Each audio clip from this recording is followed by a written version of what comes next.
You're 22 years old, you just landed a decent job, you're scrolling through apartment listings thinking, I can't wait to get my own place. You're thinking freedom, no roommates, no parents, just you. But what if I told you that signing that lease could be one of the biggest financial mistakes you make in your 20s? And what if I told you there's a way to own a home, build equity, and potentially pay $0 a month to live there? That sounds crazy, but people are doing it every single day. Today I'm going to show you one strategy that can completely change your financial future before it even gets started. But before we jump in, I want you to let me know in the comments, do you own your own home or are you renting? I'll read as many comments as I can, and I'd love to hear where you are in your journey. Now let's get into it.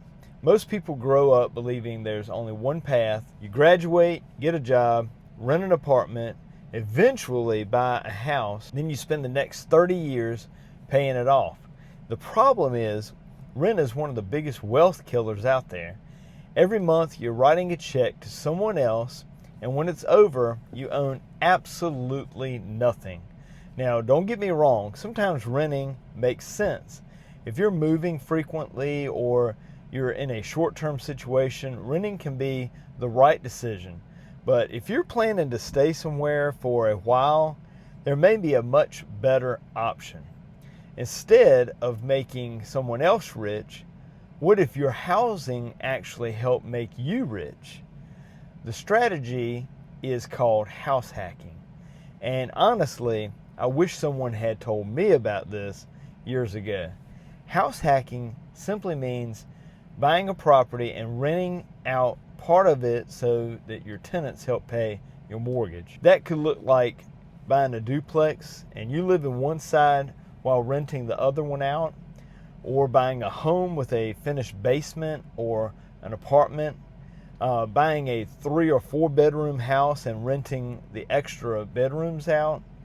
Imagine buying a house where 3 roommates each pay $700 a month. That's $2,100 coming in every single month.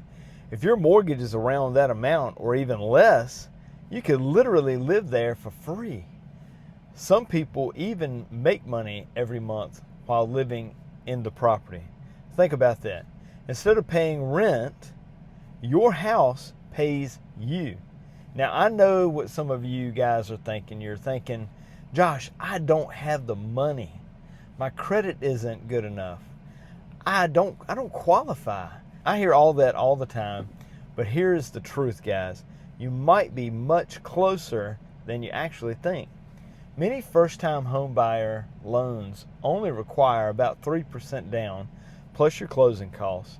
And there are local, state, and federal programs that help with down payments and closing costs. The first step isn't assuming you can't.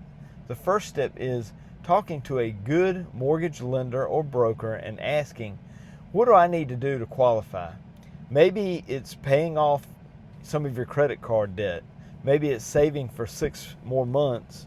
Maybe it's staying with your parents just a little longer so you can save aggressively. That temporary sacrifice could save you tens or even hundreds of thousands of dollars over your lifetime. When I bought my first home at the age of 21, I honestly didn't know about house hacking. It was a 2-bedroom, 1-bath home. Looking back, I could have easily rented that second bedroom to a friend. That roommate could have covered most, if not all, of my mortgage. Instead of paying for housing every month, I could have been living nearly rent-free. Sometimes success isn't about making more money. It's about knowing the strategies that nobody ever taught you. Now let me take it one step further. Once you've done one house hack, you could level up. One option is called a live-in flip, and here's how it works. You buy a house that needs some cosmetic work. Nothing too crazy. Maybe it needs some paint, new flooring, maybe some cabinets, light fixtures, little improvements that increase the home's value. You live there for a while you're fixing it up. And then when you're finished, you have 2 choices. Option 1 is you can sell it because it was your primary residence, you may qualify for valuable tax advantages if you meet the IRS ownership and residency rules. Option 2, you can keep it, rent it out, then move into another property and repeat the process. This is where another strategy comes in called BRRRR, BRRRR. What that stands for is buy, rehab, rent, refinance, repeat.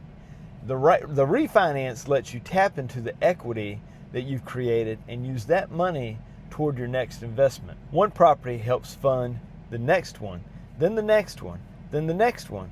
That's how many people build rental portfolios over time. Not overnight, but one smart decision at a time. Listen, I'm not telling everyone to go buy a house tomorrow. I'm telling you to start thinking differently. Most people see housing as an expense. Wealthy people often look for ways to turn it into an asset. If you're young, and especially if you're single, and you're thinking about moving out, before you sign that lease, at least explore whether house hacking could work for you. It might be the financial head start that changes your entire future.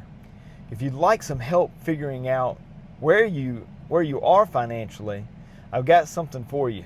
I want you to click the link in the description, schedule a free 30-minute coaching call with me, and we'll talk about your goals, where you are today, and create a simple plan to help you move forward.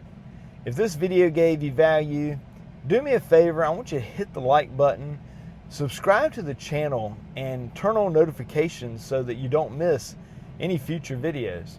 And if you want to learn the exact strategy I use to buy rental properties and continue growing my portfolio, I want you to click the video on the screen right here. Guys, thanks so much for watching. God bless, and I'll see you guys in the next one.